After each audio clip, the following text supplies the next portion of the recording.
Hey, salut, j'espère que tu vas bien. Je me présente Chantal Guérin, thérapeute spécialisée en relations humaines, relations d'aide. Donc, moi, j'ai envie de te parler d'un petit sujet ce matin, puis je m'en viens de parler des relations amoureuses. Des relations amoureuses au niveau de la tempête. Oui, parce que, veux pas, dans une relation amoureuse, ben, souvent, il y a des divergences d'opinion, il y a des conflits qui s'installent, il y a des chicanes qui s'installent, il y a des tempêtes qui sont là. Et quand on n'a pas les outils, en fait, pour arriver à pouvoir régler ça, ben ces tempêtes-là, des fois, deviennent des tsunamis. Puis là, ben, c'est difficile à ramener tout ça. Donc, ces tempêtes-là, on les retrouve au niveau souvent de la communication. Seigneur, que c'est pas facile des fois à ce niveau-là. On a comme l'impression qu'on n'est pas entendu de par l'autre personne. On a l'impression des fois que même nous autres, on a de la misère à s'exprimer. On ne sait pas trop par quel chemin passer pour être en mesure de se faire comprendre, de se faire entendre. Ça peut être au niveau aussi de l'intimité. Tu sais, des fois, avec le temps, c'est comme un peu éloigné, en fait, de notre conjointe. Puis comment on fait pour ramener cette intimité-là au cœur de notre relation? Donc, ça fait partie aussi des choses qui peuvent venir nous chambranler, qui fait en sorte qu'à un moment donné, on a comme l'impression qu'on est plus des colocs avec notre amoureux, amoureuse. Ça peut être au niveau des tâches. Combien de fois qu'on entend, c'est tout moi qui se tape tout, puis il me semble que l'autre fait rien, puis l'autre, au contraire, il dit, ben, il me semble que c'est moi qui s'occupe de la majorité des choses, puis que, fait qu'il y a ça aussi qui vient s'installer au niveau de la relation quand les tâches ne sont pas mises sur papier, ne sont pas distribuées de façon à ce que les deux soient bien dans ce qu'il y a à faire, bien ça aussi, ça devient une tempête. Donc, des visions différentes au niveau de l'avenir, de ce qui se passe, même au niveau du couple. Donc, ça, c'est toutes des turbulences, puis il y en a, name it, il y en a encore plus que ça. Mais je m'attarde un peu sur celle-ci aujourd'hui pour venir te dire ben, qu'il y a des pistes de solutions, puis c'est possible de retrouver, en fait, cette paix intérieure-là, cette paix au niveau du couple pour être en mesure de construire ensemble un avenir qui va être beaucoup plus sain, qui va être beaucoup plus dans l'harmonie. Et c'est de ça, en fait, que j'ai envie de pouvoir te donner quelques pistes. Et la première chose, c'est au niveau de la communication, c'est d'être sincère dans notre communication.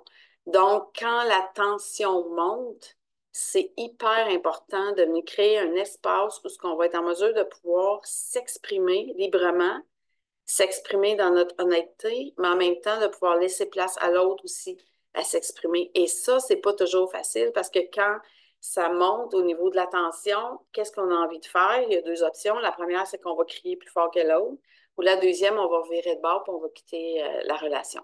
Donc, c'est pas ça qu'on veut. On va être en mesure de pouvoir, en fait, communiquer plus sainement pour éviter justement que ça monte en escalade. Donc, de parler au je plutôt qu'au-dessus, on sait que c'est une formule gagnante. Cependant, il y en a qui me disent, ben c'est bien beau, Chantal, que tu me dises de parler au je, mais quand je parle au je, ben j'ai l'impression que ça passe pas plus. C'est parce que souvent, on risque de parler au je, mais en tombant quand même dans l'accusation de l'autre. Et c'est comme si ça venait s'éliminer. Donc, de parler au je, ben ça s'apprend aussi. Il y a des techniques qui nous aident, il y a des exemples qui nous aident à savoir comment faire pour parler au je. En même temps, tu sais, je vous disais tantôt, avoir une écoute active, avoir une écoute attentive, c'est hyper important. Souvent, on va avoir cette tendance à vouloir écouter pour soit aller chercher des éléments pertinents dans ce que l'autre est en train de nous dire pour mettre ça en face. Ou on va être dans cette tendance-là pour être sur la défensive aussi en même temps. Donc, d'être dans une écoute active, attentive, c'est d'être en mesure de pouvoir entendre ce que l'autre nous dit, mais pas au niveau seulement des mots, mais au niveau de ce que la personne est en train de vivre. Donc, ton conjoint ou ta conjointe est en train de vivre quelque chose par rapport à un élément. Il faut être en mesure, en fait, de pouvoir avoir cet espace-là d'écoute. Sans ça, ça ne fonctionnera pas et ça va être difficile. Et ce qui est bien, c'est que ça s'apprend, ça aussi. Puis là, on va me dire, oui, mais moi aussi, j'ai envie d'être entendu. Écoutez, ouais. Mais si tu ne montes pas le chemin et si tu te mets pas dans cette position-là, ben, ça va être bien difficile pour l'autre de comprendre un peu on s'en va où avec ça.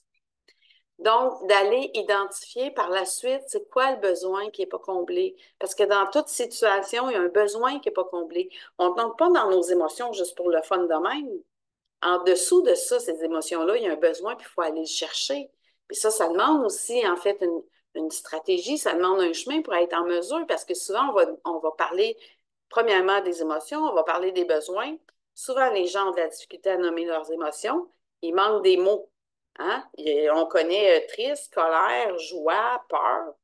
Mais après ça, il nous manque souvent des mots pour venir exprimer ce qu'on ressent réellement. Donc, au niveau des émotions, c'est pas toujours facile. Puis au niveau des besoins, mais c'est pas toujours facile non plus, parce que si identifie pas la bonne émotion, comment je vais aller faire, moi, pour aller trouver le réel besoin en dessous? Donc, c'est un peu ça. Puis, tu sais, de prendre du recul face à ça. Puis, il y a des façons de prendre du recul quand on sent que la tension monte. Il y a des façons d'établir nos limites de façon à ce que l'autre ne se sentira pas repoussé. Et, euh, et c'est ça que j'ai envie de t'amener aujourd'hui. J'ai envie que tu prennes conscience que malgré ce qui se passe dans ta relation, des fois, c'est juste du vent. Des fois, c'est une tempête. Des fois, c'est des tsunamis. Tout dépendant, en fait, on en est rendu où dans la problématique. Donc, sache qu'on peut tout venir adoucir ça. On est en mesure, en fait, avec des fois même de l'accompagnement, de se faire aider pour être en mesure de pouvoir transformer notre relation pour nous offrir cette paix-là intérieure qui souvent, quand on est dans des espaces où ce que c'est un petit peu plus ardu, ben c'est pas vrai qu'on est en paix à l'intérieur de soi.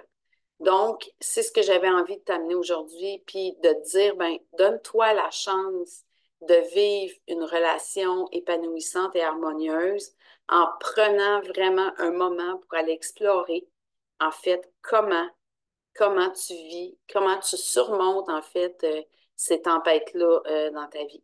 Donc, sur ce, moi, je te souhaite, en fait, d'être en mesure de construire une relation solide, une relation où ce que tu vas aller retrouver, en fait, ton heureuseté là-dedans.